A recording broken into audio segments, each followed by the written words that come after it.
What's going on, guys? My name is Kaylin. Hey, I'm Chaz. And we're the Olus. As you can see, this is Sorry. not practice.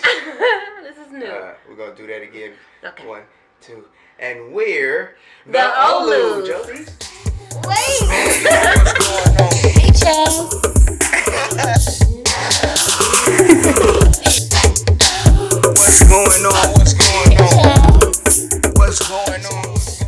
What's going on, guys?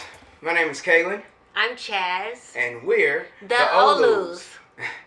So, like I said, my name is Kaylin. I'm a barber by trade. I cut hair. Hey, let me know if you need my services. Hit me up. The links will definitely be in the bottom. I will come to you. And I also do comedy. I write, direct, all around entertainer. You want to tell them? I'm Chaz. I am a cake decorator. I also do a lot of little craft work, little odds and ends, little gifts and stuff, personalized custom gifts. So we actually have a business. So if you need any gifts, we got some holidays coming up, or just, to say just because, did our shirt and the pillow and, So, yeah, we got plenty of other things that we're trying to work on, of course. Yeah. So, we decided that we wanted to start, I guess, a YouTube to kind of just give back to people. We've been married now 1 year, going on 2 pretty soon here. And we're still newlyweds, still fresh, but we've had quite the journey, to say the least. And we just want to kind of share with you guys our journey, some things we went through that may help inspire or help people to get along in their own journeys. Everybody's journey in life is adventurous. Right. And I think that's a part of the fun part of living life is going through the adventure, but you don't necessarily enjoy it when you're going through it. And we're still in our journey, fresh beginning. We still at the starting line, actually. Right. But we have at least come over a few hills, and hopefully that'll help us in the future. And by sharing that with you guys, hopefully that'll help you guys out there. So I guess we should start with where we started and how it started. How it started. How the engagement, or like how we met? I think we should start with how we met. Okay. We met kind of through a friend, well, not necessarily through a friend of mine, but by way of a friend of mine, Coco. She basically got me going to this spot, this cafe, where they had like entertainment, they had spoken word, they had singers, they had comedians performing. And at the time I was on my PR grind, so I was looking for like up and coming clients, because I'm an up and coming, at the time I was up and coming public relations representative. So I'm like, okay, this is my opportunity. In the meantime, she also wanted to go. She was in entertainment, but she also wanted to go for other reasons, let's just say she enjoyed the company, someone there. And so, honestly, sometimes I would be like, man, I don't really feel like going. And she like, come on, And so I would give her a ride there, and sometimes our other friends as well. And from going there, I met Kaylin. Yeah. And actually, the crew, the crew. So we all, we were all cool. We were all just friends. But the crew got together, the guys and the girls, and we, were able to collaborate as far as like just, ideas and things like that, support each other, which is huge. Yes. And then, unfortunately, down the road, Coco found out that she had cancer, and in 2015 she passed away. And one thing that really, we were all friends already, but one thing that really stood out, that, I don't know, that really stood out to me is Kaylin called one day and was like, he wanted to come down. He was coming to the hospital to sit with us and his mother. And they were like, can we pray? You know?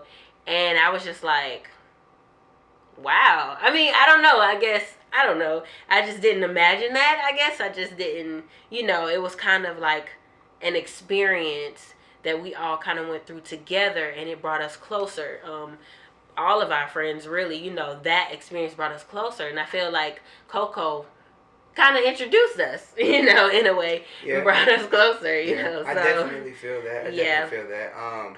It was really unique how we met and then how our crews met. Like you said, Coco kind of brought everyone together. She was just like the gel, that held everybody together. But it was so cool because me and Chaz met first, and then our crews met. Absent of us. Right. I wasn't there that day. Like, she wasn't there and I wasn't there. But our crews clicked. Yeah. We got a crew of dudes, we like to dance and entertain and have fun. They were like a crew of girls that were like on their mission, they like to do the same thing, and they was just support, just total support. And I will never ever forget, like, one thing that really, really stood out to me was we used to go to this thing called Playdate. Shout out Playdate to Mari and J Boy and all of them, man. And their biggest night, it's like an adult's recess. That's the best way to put it. You just go to have fun as an adult. Games, you know what I mean? And it's usually a Saturday night out the month, and their biggest one out the year is always Halloween, because people get to, put on costumes and stuff. And I'll never forget, we walking in the play date, and it's me and two of my boys, we in there, we doing our thing, having fun, and we turn and look, and we looking, and we like, yo, is that us over there? Like, I'm like, bro, that look like me. That look like you, and that look like you, and they had freaking went and disguised themselves as us for the Playdate Halloween, and that was just real special to me because, like, side note, I was big back in the day. I grew up bigger, heavy, and if anybody that grew up with any type of lack of self-esteem or anything, or confidence issues, to see somebody dress up as you and want to be you was just like touching, it was just special. And it just stuck with me, and there's so many other things that just stuck with me, but that was one of the things that was just really dope, and so, like I said, and we didn't even, when we first connected, it was on a business tip. She was like, hey, I like your comedy. Here's my card. Yeah, here's my card, let's work together. And we were friends, for years, actually. There was some attraction there. Platonic friends. Yeah, straight platonic friends. Yep. There was some attraction there, of course. I think anybody that you're friends with, you slightly attracted to. Not all of them, of course, but, it grew over time. And I think when Coco passed, we really got closer. And just other events that happened that just brought us together and let me know I can't let her, get out of my life. And so I proposed to her. And, I've never, as a kid, thought or, dreamed of what a wedding would be like, or what my big wedding would be like. I always knew that I was going to leave that up to the female. But what I did dream about, the Martin show, when he proposed to Gina in that park, I just thought it was so dope. And I was like, yo, if ever that day comes, I promise that's how I'm going to do it. And I tried to the best of my ability. Of course, we didn't have all the production money and the budget that the Martin show had. But that's what that scene kind of was about, too. Yeah, that was. Right. So, yeah. And so, you know, we do got botanical gardens here in Atlanta. Shout out Botanical Gardens, real dope spot. Yeah. And so it was December 30th, 2017. Right? 2017. And I knew I didn't want to do it on New Year's Eve because I knew it was going to be stupid packed. So I said, I'm going to do it the day before New Year's Eve. So, hey, somebody need to see this. All right? You know what I mean? Somebody, hey, I'm proposing over here. You know, New Year's Eve going to take the cake. I need it my night. The coldest day. The coldest night of the year. But I didn't feel it. Yeah. I didn't feel it. And now, I've been maybe everybody else, but yeah, I've been planning it for a few months. I hit all her friends up and her family and stuff. I was so clueless. And yeah, and it was really cool. It was a lot of fun. The night of, like, I'm on the phone with, like, you know, the night of, yeah, like black people, we don't never get stuff the way it's supposed to go. But it makes for the story. It does. Yeah. You know, first of all, we pulling up to Botanical. Thank God she didn't know nothing. Thank God she was clueless of what was going on. Because we driving into Botanical Gardens, and I passed my entire family walking in. You know, walking in. She just not even paying attention. Yeah. You know, and I'm like, oh my God, they are here already and at the gate, you know. And so I'm trying to park somewhere real far, you know, and I'm on the phone with my mom, and my mom had just bought a Fire Stick. We just got our Fire Stick for Christmas, that Christmas, and, you know, she didn't know how to use it or whatever, but she was supposed to be the one to bring the flowers. You know, I'm proposing, I need flowers. What is a proposal without flowers? I mean, we was in Botanical Gardens, but still, I need personal flowers. I can't just take these folks' flowers. And so... I mean, you could have. I could have. Maybe. My mom... She forgot the flowers, y'all. Anyway, I love my mother-in-law. Listen. I love my mother-in-law. I had to hold my composure as best as I could because I'm on the phone with my mom. I had no clue. And she's telling me that she forgot the flowers. And I'm like heated, right? And I'm trying not to show no emotions because she right there. And so I'm and she like, but I'm trying, but it's still coming through. And so she peeped something was up. So when I hung up, she was like, "Well, is everything straight?" I said, "Yeah, man. You know, my mom keep calling me talking about she don't know how to use that Fire Stick. Fire Stick. I'm trying to tell her how to use the Fire Stick." Yeah, that was funny. But so none of that clicked in me. Like, people were calling you. It wasn't dawning on me. You know, like, I don't know. I guess I just felt so comfortable. Like, in the moment, I was having fun. We were together. I didn't even think anything like, why are so many people calling? I didn't think any of that. Like, I didn't. I definitely wasn't expecting my mom to be there because I actually had just talked to my mom. I was like, yeah, me and Kaylin going to Botanical Garden. And she was like, oh, y'all have fun. She coughing. She's sick. You know, so I definitely am not pre-COVID. So I'm definitely not expecting her at all, and I'm telling her like, yeah, you know, it's this one little thing you know, that we always see in the advertisements. I gotta tell you what it look like. I'm gonna take a picture for you. So like, yeah, as a matter of fact, I was there. I left her at the house. Mm-hmm. Yeah, and I left. All right, see you later. You know, hope you feel better. Yeah. You know, so yeah. And it was just cool. You know, it was It was a little magical moment, definitely for us. My dream proposal. And we brought it into fruition, you know, and shout out to my homeboys Rashawn and Micah. Jalen. Our meeting photographer, my daughter bonus was baby. Like, how old was she at the time? Like 8? I think she was something 8. Like that. And she recorded and everything, you know. It looks like an 8-year-old recorded. It's cute. You might get a little ground a little bit, but it's cute. Yeah. And my commentary. Commentary.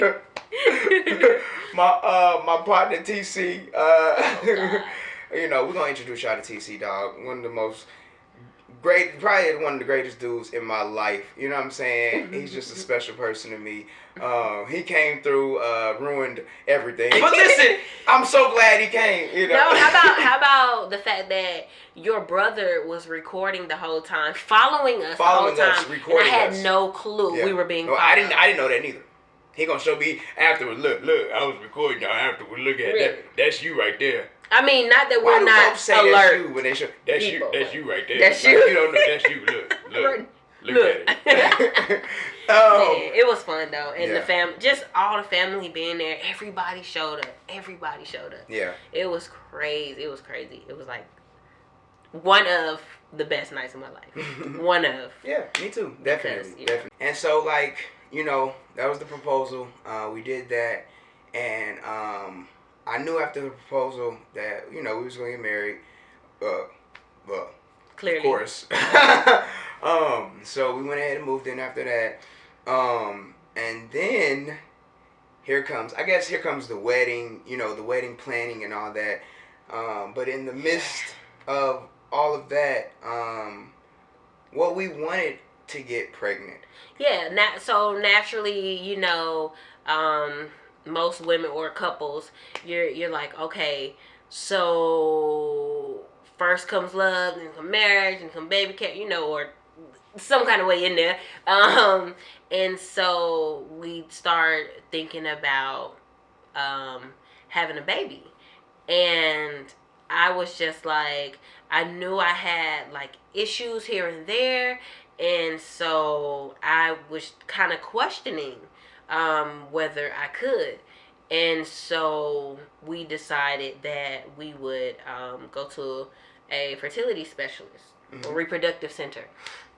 So we went there. We talked. You know, after trying, I guess, a few times on our own. Yeah. And by the way, usually they'll say like, "Have you been trying a certain amount of time first?" Or they were like, "Get out of my face." They won't say that, but you know, they actually asked, I think, like a year or so. A year, yeah. And so, so we did that. So she started running tests. So after tests and stuff, then it comes back that I have polycystic ovarian syndrome.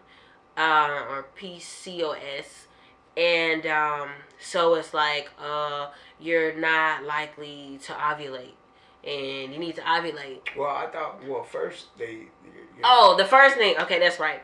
The first thing they noticed was I had a lump on my neck. I've dealt with thyroid. I've had a, I guess, swollen goiter I had it for years. But it never bothered me. Anytime I went to the endocrinologist, they're like, if it's not bothering you, if your numbers, your TSH number, your thyroid level numbers are good, then you should be fine. It shouldn't affect you. You don't have any symptoms. You should be okay. It's up to you because it's all about aesthetics of it, or basically the visual part, whether it's bothering you. And I guess physical, or if it's affecting your breathing. And it wasn't, so I was okay with it. I had to kind of just let it pass. So when you go down, ladies, this road of fertility, if you have thyroid problems, that's going to be the first thing they check off the list. Hey, we got to get that taken care of because it is actually a symptom. One of the symptoms of thyroid problems is difficulty reproducing. So basically, fast forward, we talked about it. I decided I would go ahead and get it removed. And so I had surgery. So our first year. This was in October. Together. This was after, our first year together. This was after the proposal. Right. And so the proposal was in December of 2018, and we had set the marriage. 2017. Right, 2017. Yeah. And we had set the marriage for July of 2019. Mm-hmm. So a whole year and a half later. You know, we had planned it out. We was like, okay, we're going to move in together. I'm going to give her a year trial. If it doesn't work, then I'm going to send her. Oh, okay. I'm sorry. My mind was talking. No, honestly though, we did plan it out. We said, all right, listen, we get married now, you know, we can go ahead and move in together. We didn't want to rush into the wedding because we wanted to plan something that was going to be special, and you know, of course, that was going to take time. And we wanted I wanted a really big wedding. She thought we was Beyonce and Jay-Z. Okay. I don't know why Gucci and his wife got married around that time. It was on BET. She was watching I've always wanted a big wedding. I've been planning my wedding since I was like... name?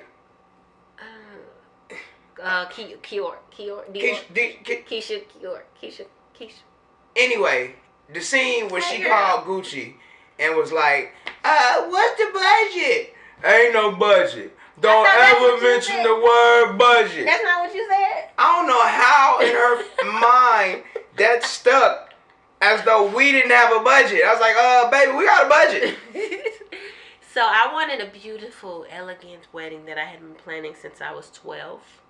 I have documents. Anyway, we had planned that big wedding a whole year and a half later. And so, boom, this is in our first year, so she gets the thyroid surgery around October. Of 2018. Right. I get this thyroid surgery. So, within the first year, he's already taking care of me. Like, and it was cool. We had so much support from the family. Yeah. So it was smooth. Yeah. It wasn't a lot of inconvenience at all. She had to be out for work, I think, like a month. But the family supported us so much that it was just, it was dope. And so we got over that first. Actually, in the process of after the surgery, come to find out, I had thyroid cancer. Yeah. So that's the first boom to your face. Yeah. Thank God we found out as it was after it was removed from her body. And they retested. They had basically, there's like in the thyroid community, it's called check your neck.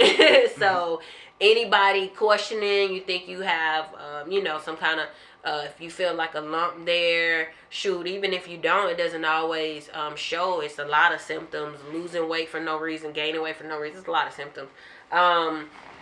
If you feel that, then definitely I suggest getting it checked out and getting it out the way. You know what I'm saying? It was a little recovery time, but it was well worth it. It's out of my body. Yeah. Now, I don't know if I would just suggest that anybody with thyroid problems remove their thyroid. You're right. I haven't fully went into research for that. And we're not doctors. Yeah, and we're not doctors. And it was a scary thing for me personally, because to see somebody you love, I guess, down in any moment in their life, it's hard. But that was just kind of scary. First of all, the recovery, she had to go through so many steps and pass all these tests to make sure she could even leave the hospital, and then to make sure that once you're at home, if this happens, a fever and all this. Because it is where you breathe. Right. So, and, yeah, that's true. And it had to heal. And it's just all these things you have to look out for. And it was kind of scary, to see somebody in pain and just, in trouble like that. But thank God she came through. And the cancer was definitely like, oh, well, thank God we definitely got it removed, Right. So, so in this situation, in this instance, I think it was for the better because it did have cancer. But for your own self, I do believe that there are other ways, to treat your thyroid issues. I don't know personally. Like I said, I've never maybe researched. even diet. I don't know. Right. Change your diet. Hey, look into that. But yeah, so so that was like step one. Mm. Then it's like, okay, cool, that's out the way. In your head or in my head, I'm thinking that was probably the problem. We're probably good now. Probably won't have any issues. She brings up the polycystic ovarian syndrome, but it was like, so that's when she suggested the pill. It was that, and then there was, we did notice you have fibroids. Right. So, and I'm like, someone's mentioned those to me before. Now, it's very common, especially with black women. And so my grandmother had them, my mother had them. My mom had them. Yeah. I know now. Right. And we done went through. But like, no one really told us like effects of them. It's just like, I had them, I've been living with them, because it doesn't affect everyone. Right. So they like looked around and they were like, well, where they're located, it doesn't look like it affects your fertility. So we're like, okay, check that off the list, high five.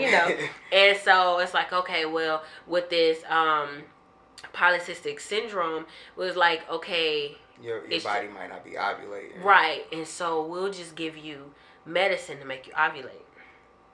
So took that medicine. That first round, boom. I mean, target hit. First round. Prego. Yeah, which is crazy because it was kind of like, we've been trying. Yeah. You know, all these times. And now we're 3 months away from the wedding. Right. Right. That's the thing. And the argument had even came up like, well, what if I you know, and like the question even came up like, well, what if I like am pregnant? Right, walking down the aisle. Walking down the aisle. I was like, I'm not about to be pregnant walking down the aisle. And I'm thinking in my head, man, what are the chances? You know, the wedding is 3 months away. What are the chances we just, you know, score? High chances. I mean, score. Because I'm like, even if we do, you know, 3 months, she won't be showing, you know what I mean? Like, you know. That's what we thought. That's what I thought, yeah. So, 3 months ago, I'm planning this wedding. So, I'm like, it's cool. You know, I gotta tell my mom, oh, Mom, by the way, I'm pregnant. So, I'm like, we got 3 months. You know, I Googled everything, you know. 3 months, the likelihood of showing for a first time pregnancy is slim. You know, 3 months in, like, you know, people don't even know they pregnant yet, you know, or outsiders might not know, whatever. So I'm like, we cool. Man. We went to Stone Mountain probably a month in. Yeah. Was it? It was probably about a month in. And I'm excited, you know. Like I said, I used to be big. I lost over 100 pounds. And I work out like 6 days a week. I love it. We'll get into all of that later because I got some more of that to give to y'all. But I'm excited. You know, she's pregnant. I know that, you know, my future baby, I want them to be a fitness baby. And so I'm like, babe, let's go to Stone Mountain. You know. You pregnant.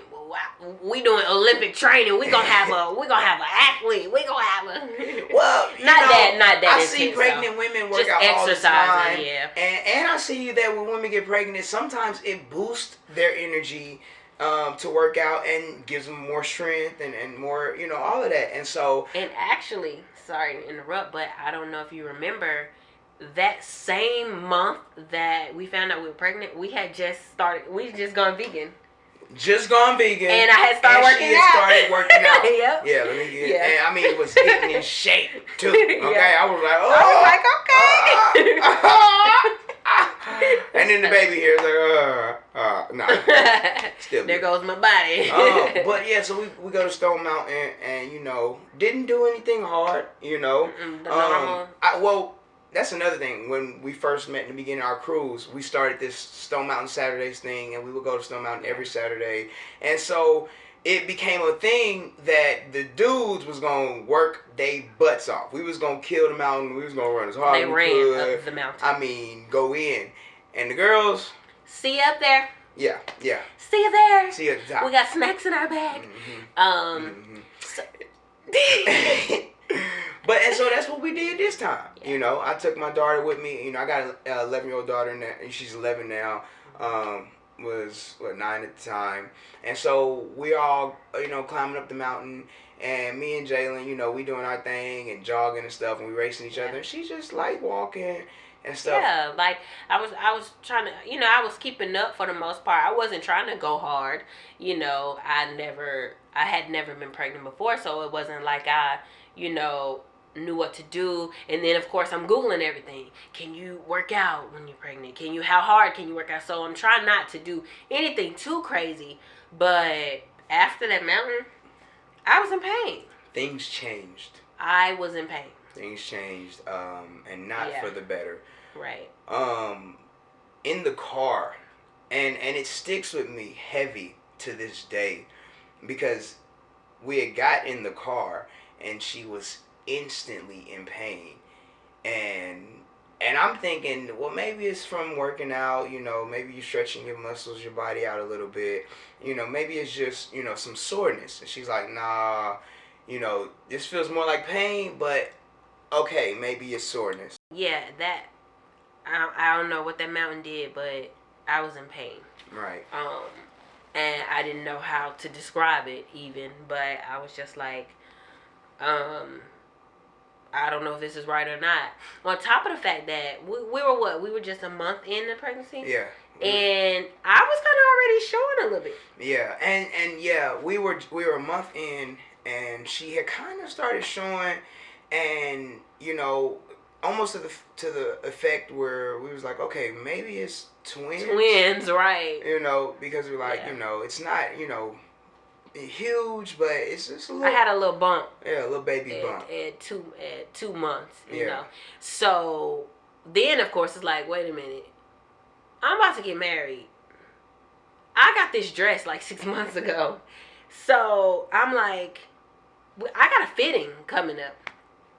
Y'all, I went to that fitting. You wish I could fit in that dress, okay? I could not fit in the dress already. I didn't think it would be a problem. Like 3 months, I'm good. I could not fit in my dress. I had the dress first of all, I had already taken the dress back. I don't know if you knew. You knew that? Mm-mm. I had put a deposit down on one dress, and then I fell out in love with it, so I kind of... Well, anyway, so this was the dream dress, the beautiful dress that he fell in love with all walking down the aisle, and he loved it so much. And it zipped in the back. That thing wasn't zipped. So, I wish I could remember her name. Older lady, so sweet. We had, like, from the time I got that dress back and did the fitting, we had like 2 weeks to figure out what I'm going to do with this dress. And she had to remove the zipper and make the back a corset. That you couldn't even tell that thing's smooth. Yeah, it was that dope. thing was smooth. But anyway, I was able to fit in my dress. But it just was not expected that at 3 months I would already be, because we're at the wedding now? Well, I mean, I guess so, because after the mountain, it was just, you want to describe, like, I guess the way it felt. I don't know. It was a pulling almost, or it was definitely heavy. I felt heavy, and like maybe even a pulling or stretching, because to be honest, when I was Googling it, round ligament pain kept popping up, which that pain is normal. Round ligament, because it's saying basically it's your body, your uterus and everything stretching for the baby. So they're like, okay, so in my head I'm like, maybe it's just round ligament pain, even though it's like early. I'm like, well, maybe that's and what we're it just is. trying to stay positive, right? And I remember you kept saying it felt like stabbing pain. You would get these sharp stabbing Right, pains. I would get sharp pain. And now this is from her. She's feeling what she's feeling, and now I'm experiencing this along with her. Yeah. I'm already, I've already said, like, it hurts to see somebody you love in pain, especially when there is literally nothing you can do about it. She's pregnant. Yeah. There's only so much medicine she can take. Like, there's only so much massaging and rubbing. It's still going to hurt her, on the inside. And so... Can't get comfortable. Can't, we would lay in bed. I bought a body pillow, Had massager and everything. We bought all kind of like stuff to make you comfortable, and none of it was just working. And it's getting frustrating, it's like, I can't help, and I don't know how to help. And all I see is my wife to be in pain constantly, daily, and it's just like it's beating me up, and I know it's beating her up. And not to be like superficial or whatever you want to call it, but in the back of my mind, not even the back of my mind, I'm also thinking like, am I going to be walking down the aisle in pain? Like, I'm like, this is going to be the worst experience ever, and it's supposed to be the happiest moment of my life. And I am like, 2 of the happiest moments of my life, and I'm miserable. Yeah. And so we went to the doctor, and they do ultrasounds, and they see that those fibroids that weren't in the way are growing. It's like, basically my body is feeding the fibroids more than the baby. Yeah. And that's literally what it was. Yeah, doing. and so they're getting bigger than the baby. So this whole time I'm thinking I'm showing, it's the fibroids showing. And like I don't remember the exact number, but basically the amount of weeks that I was looking like 4 weeks ahead of that, or 4 times that, or something ridiculous. Like I'm looking like I'm 16 weeks and I'm only 6 weeks, or whatever. Right. But and so it was pain, and it was kind of like, well, we'll monitor it. Because from my understanding, once again, I'm not a doctor, but from what I gathered, it happens, but a lot of times they get to a point where they either burst or they shrink. Right. They're not expected necessarily to keep growing and keep getting bigger and bigger and bigger as you progress in the pregnancy. So that's kind of what we're banking on, and it's like, okay, I just have to suffer through this until I get a little bit farther along in the pregnancy. So we made it to the wedding day. I was looking good in my little dress with my little bump. People still didn't know yet. Like our parents, our close family knew, but we hadn't made the announcement. We made the announcement at the wedding. Right. Even though I'm pretty sure walking down the aisle, they could tell. Would you say it turned out to actually be a pain-free day for you? I was not in pain. I don't know if it was the bliss of everything, but I wasn't. I had my dream wedding, okay? Like, it fit perfectly along with my engagement. I felt like everything was just how I imagined it when I was 20. I was married now. Wedding's good. Everything's good. We didn't want to rush into a honeymoon because we wanted to make sure that she was straight. The baby and her body. We didn't really know what we could or couldn't do as far as her pain would allow her. And so we said, all right, we're gonna chill. Try to focus on this. And then, take a vacation, maybe after the baby come, pick one of the mother-in-laws to watch the baby, and we gone. And so, after the wedding, it just kept on, it was like God gave us a break for the wedding, and which the wedding was perfect. We had so much fun. But afterwards, everything became more real. The pain got more intense. Yeah. It was just, daily I'm just watching my now just married wife, go through all of these things.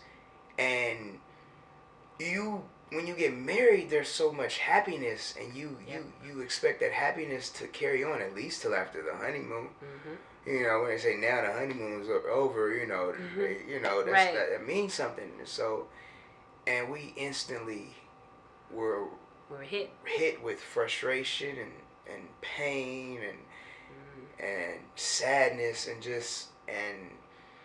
so the I guess the fibroids kept growing. Kept getting bigger. And I remember hearing the doctor say one time, it's as if the baby and the fibroid are competing against one another.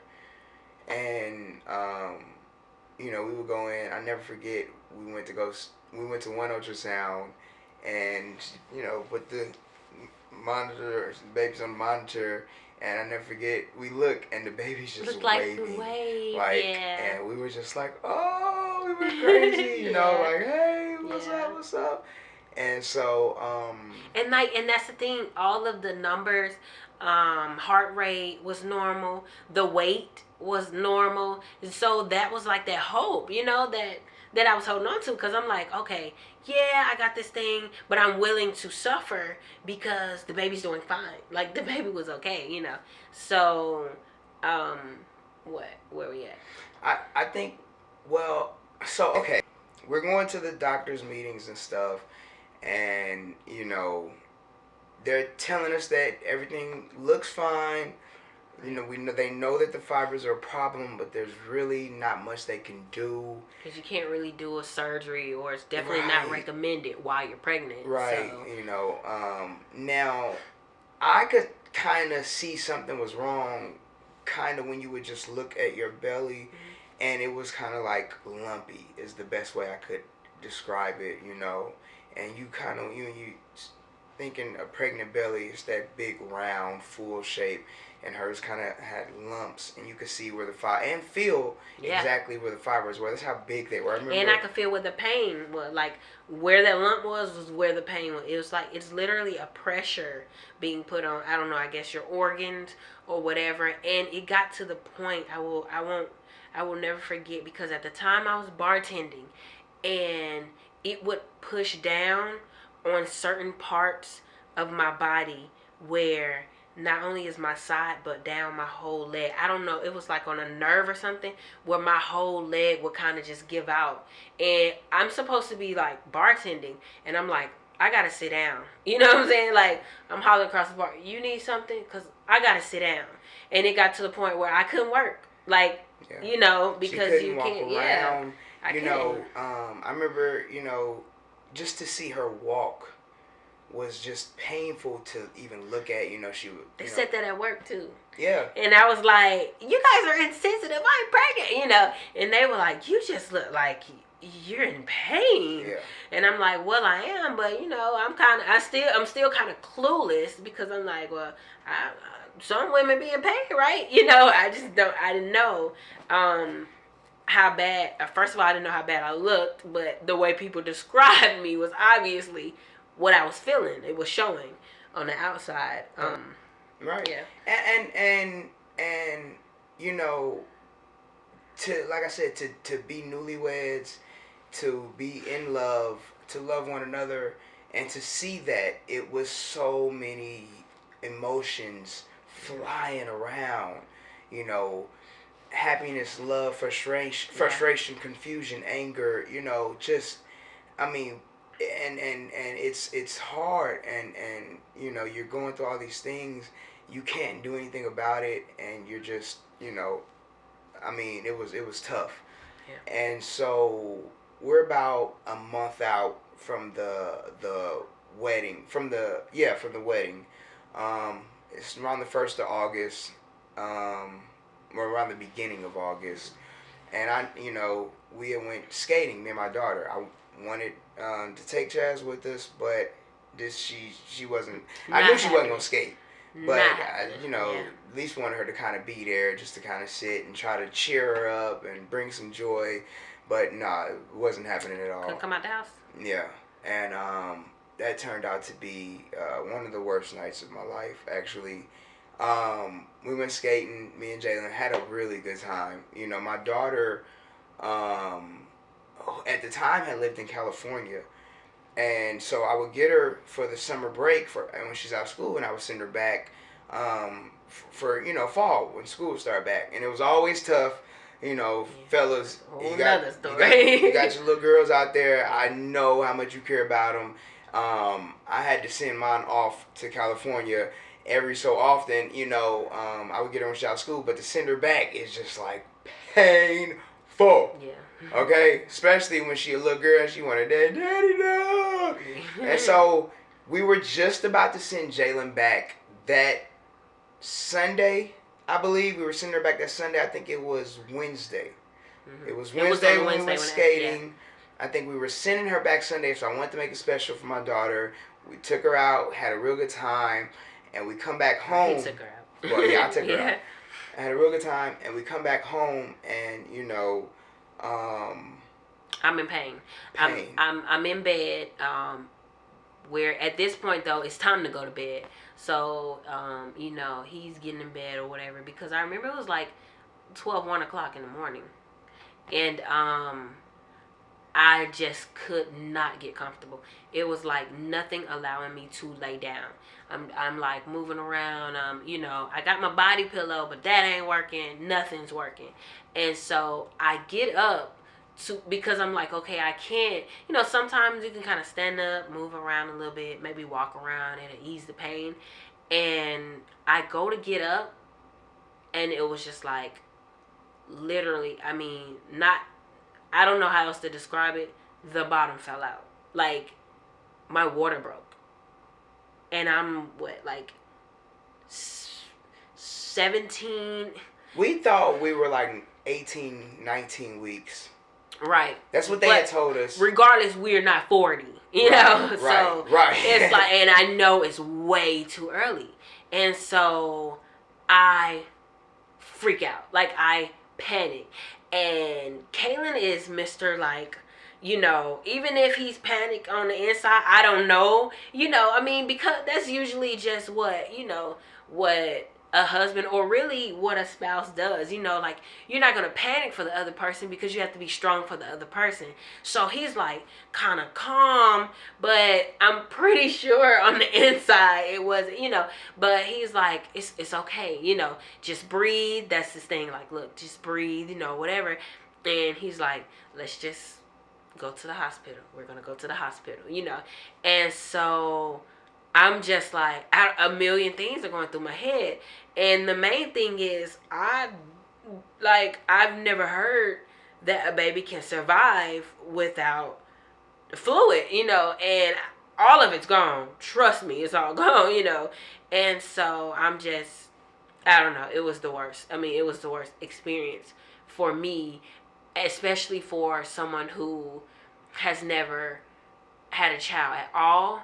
So I have no clue, you know. I haven't gotten down the point where, you know, even when people deliver, some of the terms they know, like, I just don't, you know, I don't know what's going on. And yeah, so got rushed to the closest hospital. Yes. Look, we ain't calling no names, but I got rushed to the closest hospital we could get to. And then it's like to have to call your mom at 1:00 in the morning. And like, now I'm trying to be calm for her. And so I'm like, it's okay. I'm going to the hospital. And naturally she's like, what's going on, Wes? I'm just going to the hospital. You know, meet us there, you know, whatever. Well, I mean, my water broke, you know. So I feel like his mom and my mom feel like they got there before us, okay? When I tell you the super women, you know. But and yeah, I mean, and you know, that night was pretty crazy, but did we find something out that actual night? They transferred us from one hospital to our eventually to our hospital where she was gonna give birth at, and they didn't tell us nothing. They couldn't tell us anything. We could still see the heartbeat on the monitor, but even when I asked her, she still wouldn't, you know. Which is scary to me, because you see them clicking, you see them doing the ultrasound, you can see, and it's like, oh, it look good, right? I see the heartbeat, you know, and I'm like, yeah, I do too. Like, so I guess things are okay, you know. I don't know what to expect. So I end up getting transported to another hospital, my home hospital, and that's pretty much when we get the news that I have no more amniotic fluid. Right. Yeah. And they said a baby can't live without amniotic fluid, and they still didn't tell us, you know, that we had lost the baby, because, like I said, we did see the heartbeat. And so the baby at that point, I guess, was still alive, but without amniotic fluid, he couldn't survive. Right. He or she, I don't know. You know, honestly, being inexperienced, I wish I knew more about it. I wish I, you know, had research, or had, you know, maybe someone in the room that knew more about it. So we basically just had to go off of the experts, you know. And so that actual night, August 9th, actually turned out to be 1 month exactly from the day we actually technically got married. We had the wedding on July 14th, but legally, to just make sure that everything was squared away, we got married in the courthouse July 9th, a few days prior. If if you're watching this, you came to the wedding. Don't feel like we fooled you. We didn't trick you. Thank you for coming to show support for our union. Right, public union. Yeah. But and so August 9th actually turned out to be 1 month exactly to the day that we had got married, and we had lost our baby, and that was heavy. That was very heavy on both of us. Yeah.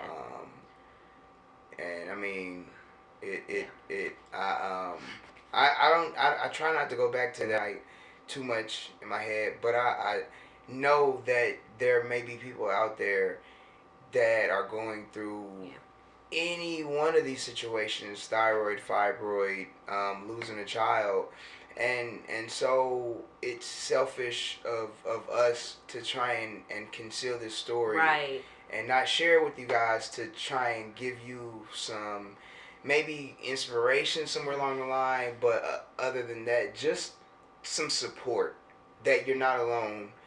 That's actually, I don't know about you, but that's what got me through, because I did feel like we were alone, and I was just like, I had never heard anyone around me dealing with this. I never heard anyone suffering like that from fibroids, and definitely not being affected, your fertility being affected, and losing a child, like all of this stuff. I'm like, I'm the only one, in my circle that's gone through that. And as I opened up, everyone, even guys, like, were saying, man, I went through it too, and that's another thing. A lot of times I see a lot of stuff for fibroids, fibroid awareness. I try to really tap in now because I do want to know more and I want to tell others.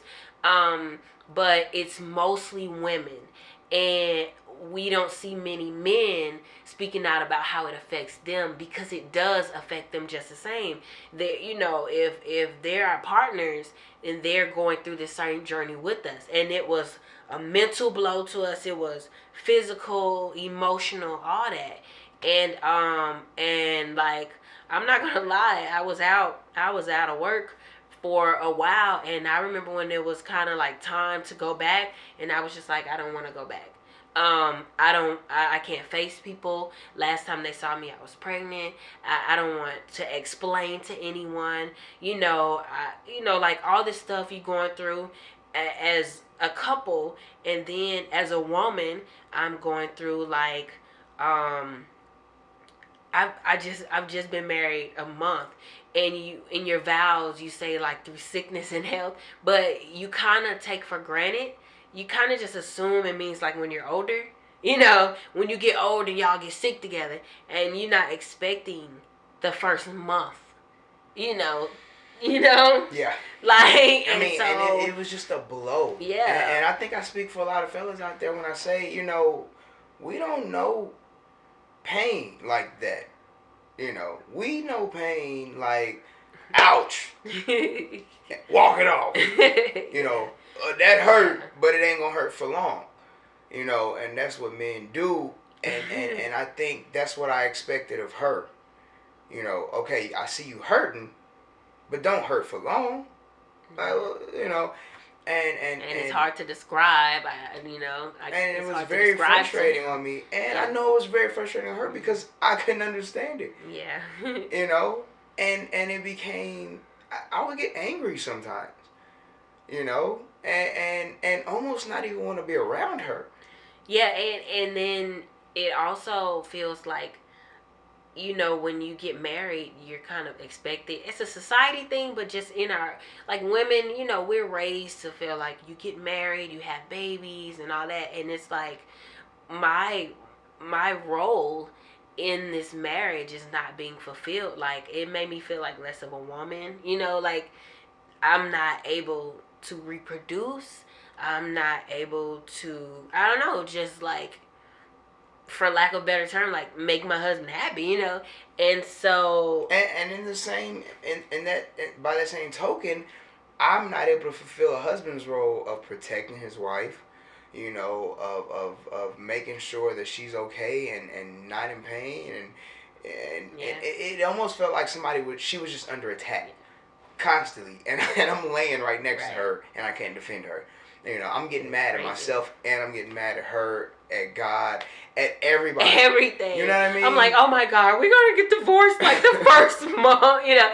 But no, for real, it's a lot of emotions. It's a lot. It's a lot of emotions. It is. You know, but and then on the flip side, it made us closer because we experienced this together. Yes. So it's kind of weird, like yes. you know. Yes. You know. When I think what's crazy is when we actually did lose the baby that night.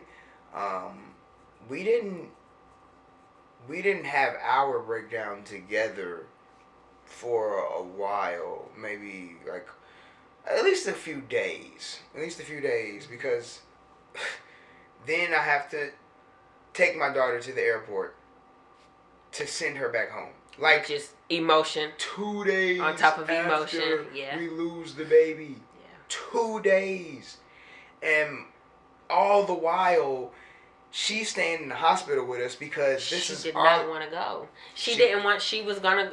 Her, you know, his mom was like, you know, she could come with me, you know, and everything, and I could just see it. Like I'm going through because.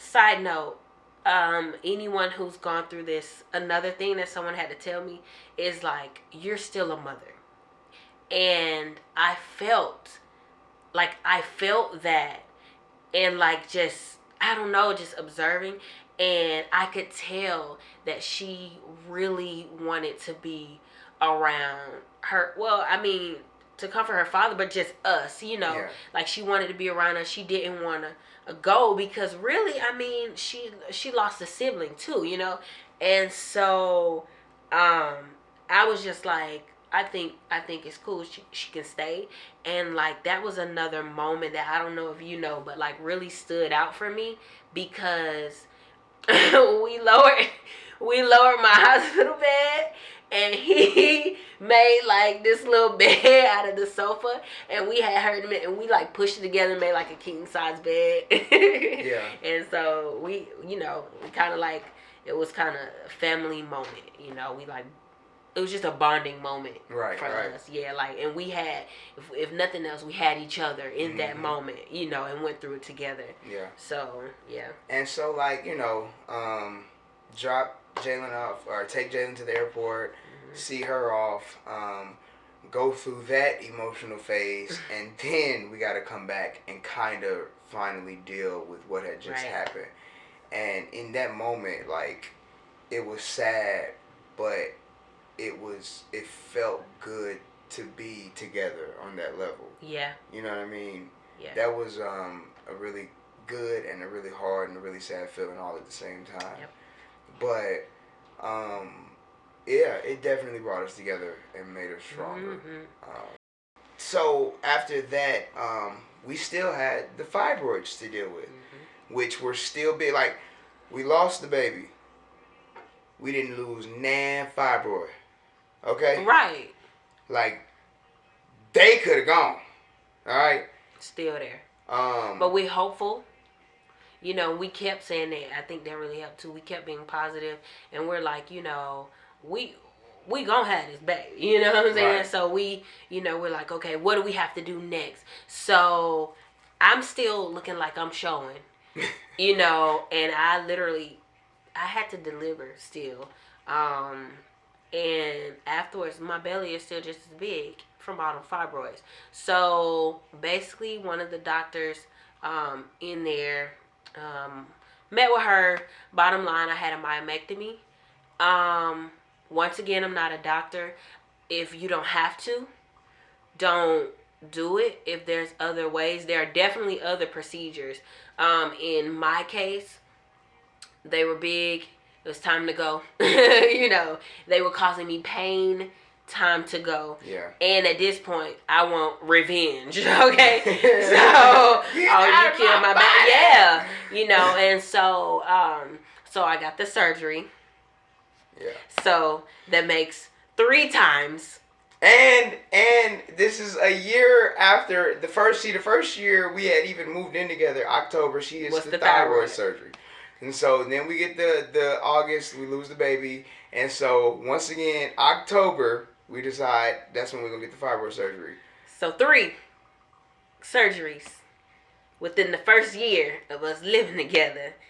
Thank you. Yeah. Thank you. Okay. And when I tell you, you don't know love until you can't do certain things.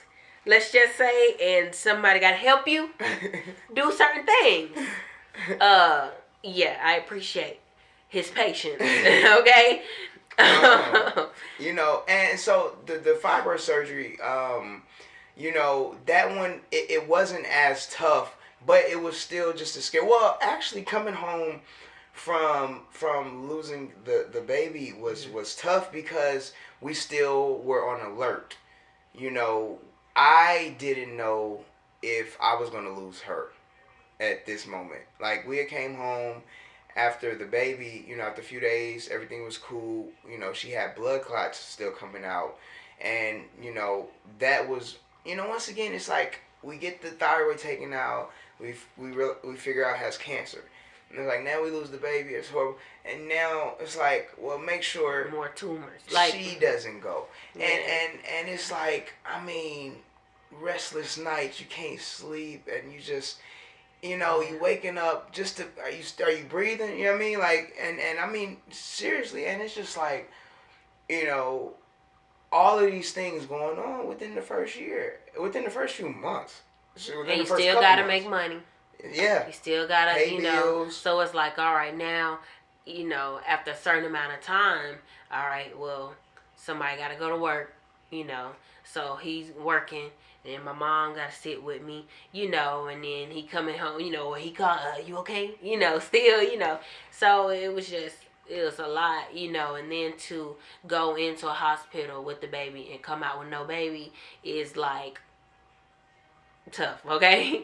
But we did the surgery. You're right. And everything with the surgery kind of went smooth. Yeah. Especially after everything we went I was about to say, it was kind of like, I can deal with anything, you know. Yeah, the fibroid surgery, we had a really nice doctor, really dope. I mean, she was professional, handled us as best as we could be handled after a situation as such, and helped us transition through that. And so that was kind of smooth. We still had to, you know, kind of monitor her, make sure she was cool. But we got through that, you know. And I'm happy to say, like, right now, like, that, you know, is at least the sum of it as far as the rocky beginning to our marriage. You know, we went through some things, and, you know, nobody knows why they go through things. But I always tell people, when you don't know why you're going through something, just know that it's for an inspiration for others. Yeah. You know, you don't know who's going to hear your story or see your story, witness your story, and it inspires them through their journey. Such a learning experience. I even learned, like, how to deal with people when it comes to certain things. Like, I look at it different now when people get married and they're like, when y'all having a baby? So when y'all having a baby? Because, you know, I think about me and I'm like, you know, people ask you that like every month, and it's like, you don't know what they're going through. The struggle, they you know. Trying. Yeah, they might be trying. Yeah. So. And you know, as we come back and talk to you guys more, you know, we'll share as many things that we can to help you guys along your journey. You can definitely ask us questions. Yes, down in the please comments. ask us questions. Send us messages. Open book. Yeah, you know, if we can help you, we will. There was so much. We became Google heads overnight. I'm pretty sure you know. I'm pretty sure you're. Right. What does this mean? What does this mean? Mm-hmm. What does this mean? And you can't find no answers, or every answer is telling you that you gonna die. Yeah. You need to take your butt to the hospital now. What'd you say? What'd you say? You yawned and your back cracked? Oh yeah, that's cancer right there. Right. And so, you know, we had our experiences, and if our experiences can help you guys along, then so be it. You know, and it will. And hopefully there's some people out there that can help us, because we're still in our journey. Definitely. You know, which brings up how I guess we can close this out. Until the next time, guys. What goals do you have moving forward? You know, here it is, 2020.